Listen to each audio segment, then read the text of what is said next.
my topic is on changing the research and development agenda. What I'm going to tell you is mainly the result of some works from a panel in Paris working on long-term agricultural transformation in a long-term time horizon, because it's 250. Why this very long time horizon? It's because simply it's a time when we hope that population at the world level will plateau. It doesn't mean that it will be the end of the story in terms of food production, but anyway, it's an important bet for the future. I will try to give you some arguments. First of all, first argument, long-term perspective of food needs. We use Philip Collins' database. It's a 10 years database, very interesting because it gives ideas, ethical ideas of what can be the needs for the future. If, for example, the poor and half of the developing, half of the countries all over the world join a food situation which would be the medium situation, all taking in account the global world situation in terms of calories, in terms of quantity of meat. And using the database, the conclusion is that at least, the minimum is that between 2000 and 2050 we will have to double, it's a very well-known element, double the food production. And after, what we try to do is to compare the situation through continents in terms of land availability, in terms of water availability, in terms of yields, currently yields, because the higher the yields are today, the more difficult it is to get it more high in the future. Situation of capital availability, technology availability, price, the situation of input of output price, if we can say really something pertinent at a long-term range, and social reactivity of societies. And comparing regional long-term perspectives, what can be said, and we of course can see here a convergence with IFPRI model, very simply. Asia will be a major importer, mainly China, but not only China. West Asia and North Africa also mainly for ecological reasons and water scarcity. Sub-Saharan Africa could feed itself, but with a low increase of per capita ratio, just like it happened during the last 3 decades. Latin America will be a major exporter, mainly Brazil and Argentina, because they have mainly land availability, capital, technology, etc. Canada and Russia could benefit from climate change and increase that export capacity. It would be an important change in the future market, in the market of the future. And United States and European Union could increase also if necessary, but in weak proportion because they have already high yields and high production costs. So the first conclusion would be that in the long term, global food abundance is not totally guaranteed. Not totally guaranteed. But there is no reason to be Malthusian and prophesize famines. No reason, because what we can say, the hypothesis is that the countries need for biodiversity, for the preservation of tropical forest, need for climate adaptation, need to resolve the problem of water scarcity. So there is so much concurrence in the future that we have to consider that a potential risk is possible for temporary food scarcity and pressure on price. So as a long-term increase, we will have a slow long-term increase of food price. This is the hypothesis on which we are trying to work. And it would be something important at a historical level because we knew more than 1 century of productivity and slow price reduction with price volatility. It doesn't mean that in the future we wouldn't have price volatility, we would have, but with a slow increase of price. Second argument, we have now 2 scarcity accelerators. The first one is mainly China's middle class consumption, but not only by China's middle class consumption, probably India in the future, and each country, emerging country in the future. And biofuel perspective, the first and the second generation of biofuels. Why should it be a scarcity accelerator? Because it will be really difficult to replace oil.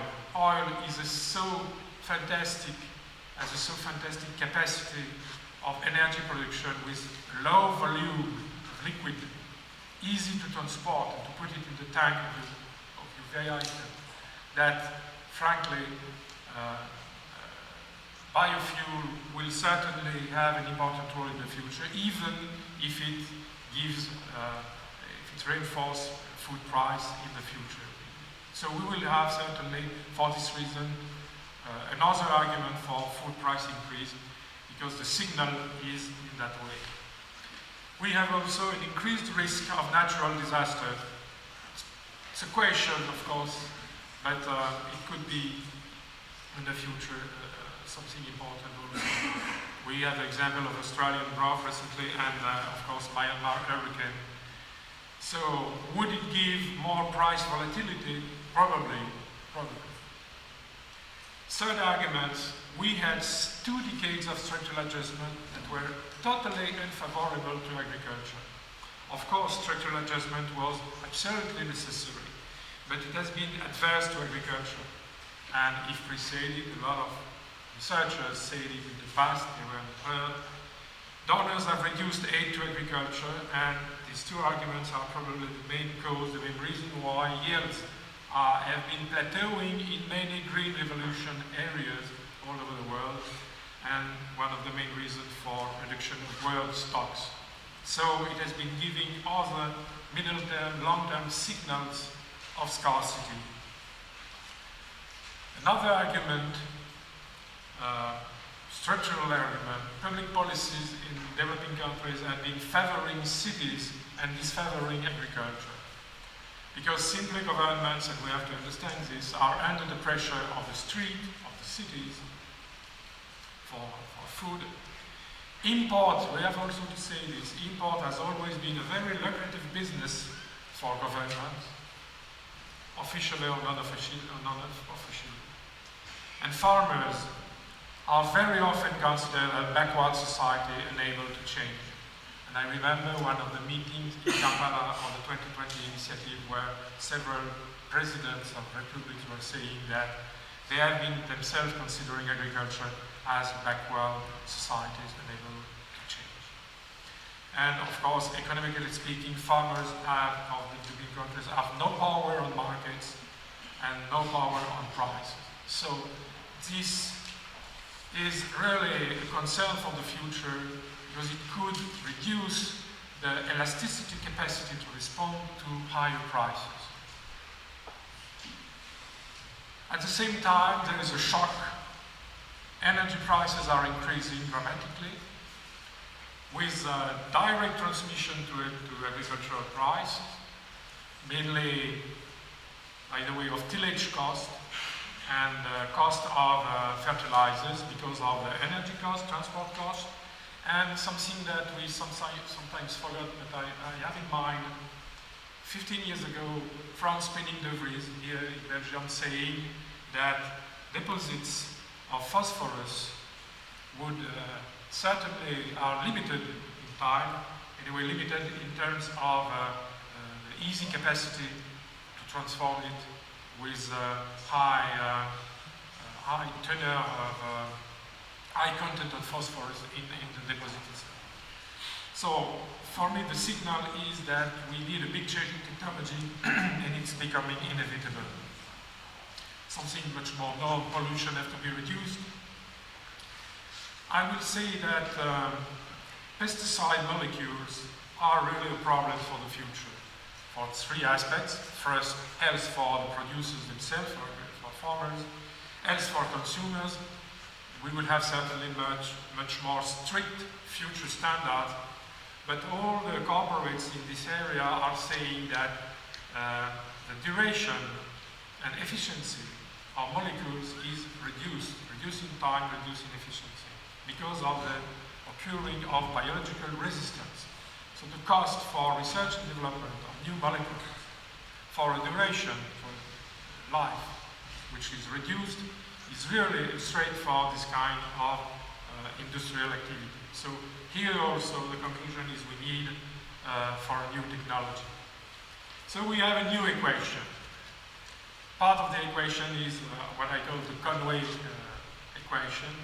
First, produce more food and probably more feed, fuel and fiber, with higher yields inevitable, in all kinds of agriculture, because all agriculture will have to produce more to face the world situation, but mainly the poor. We have 1,300,000,000,000 producers all over the world belonging to small agriculture, family agriculture, and they are mainly poor, with higher input prices. The risk is to break the mechanism of progress. With climate change, so with a need for adaptation to climate change. With a big technical change in tillage, in fertilizing process, in crop protection, and being, of course, environmentally friendly, producing also ecological services, managing biodiversity, sequestering carbon, fighting against erosions of the soils.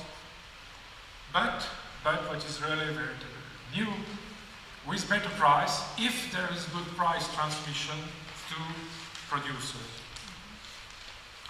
So it defines an agricultural mutation or revolution, and I quote, of course, Gordon Conway. Let's remember that 13 years ago, CGIAR had a panel to propose a technical evolution of agriculture, and with time, several words are showing that there is something new to occur in that area: conservation agriculture, agroecology, eco-agriculture, which is a word used by IUCN, evergreen revolution, word used, created by MS Suminahan, and now the green revolution by Gordon Conway. But this new transformation, this new evolution in agriculture would be nothing without a policy accompaniment, and we will say some words about it. And I will give some elements now on the research agenda in the technology area, only for illustration. We will certainly have to define what we may call an ecologically intensive agriculture for the future. What does it mean? It means that we have first to understand better how nature works, how works all the biogeochemical cycles in the ecology, and try to intensify it, I would say, to better use it, and to imitate it, to be mimetic, and probably invent a new kind of industry, producing new kind of products, basically inspired by what we know in biology. Let's give an example. In soil, we haven't been needing soil research for years, for decades, because simply we had fertilizers. If we want to know more about soils and how to use the soils better and for soil conservation, we have to invest in metagenomics, in knowing the genome of all what is living in the soil. That's why the National Science Foundation, the US, the French agency, and the Chinese Academy of Science decided to metagenomic analysis of soils, of several kinds of soils. We have to invest in no-tillage, in intensification of natural nutrient cycles, and carbon sequestration, in water conservation, and so on. Another area is to create innovative special cropping patterns and arrangements, which is a new research areas, for example, having 5 or 6 varieties of wheat, each one having a capacity to resist to different sets of attacks and diseases. We have to develop integrated pest management, but we have been hearing that we have to develop integrated pest management for years, but what has been really done during the 2 decades, the 2 last decades, a few things really, we have to really invest now. Molecular biotechnology for pest management is the fact that we know that several crops probably a lot of crops have the capacity to emit signals in case of attack, and signals that are able to provoke the emissions of poisons, of all the kinds of molecules to protect the crops itself. Crop design and all kinds of biotechnology, of course, and landscape ecology planning, for example, landscape management, watershed management, and all regulation of hydro systems, and production of ecological services. I give you some photos showing that it already exists. This case is the case of mucuna, which is a leguminous used at the beginning in banana plantation in Central America, and used today as first a living cover crop, and after, when it is dead, as a mulch for production in slopes, cooperation between rice and arachis. This is a case of what can be done mimetically in Niger with a specific case of what we call tiger bush. And mimetically, you can see the technology reproducing the tiger bush, but for producing sorghum. But unfortunately, in my PowerPoint, I had another with the reality, and it was skipped. I don't understand why. A case, a very interesting case of using annual medicago in the form of double green revolution, very well known in Australia, against soil erosion and the famous dust bowls. Here in Africa, a case, a small parcel, a small piece of land of cotton directly sowed in dead mulch, brachiaria mulch. Fungus attack on an insect. This one is ugly after breakfast, I'm sorry. And some elements now about the development agenda, because there is no change in technology if there is not an accompaniment, a policy accompaniment.